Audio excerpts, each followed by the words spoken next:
अस्सलामुअलैकुम। मैं आप सब से गुजारिश करूँगा कि एक मरतबा सूरत फातिहा और 3 मरतबा सूरत इखलास पढ़ के इनका सवाब उन मुसलमानों तक पहुँचा दें जो इस दुनिया पानी से जा चुके हैं। इमाम अली अलैहिस्सलाम रास्ते से गुजर रहे थे।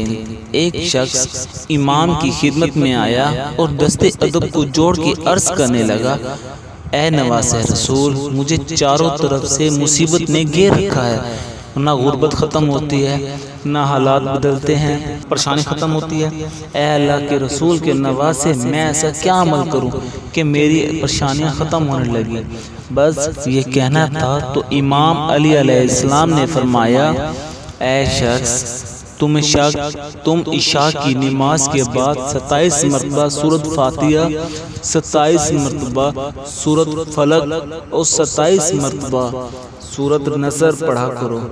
अल्लाह के फजलो करम से चंद ही दिनों में तुम्हारे हालात बदलने लगेंगे।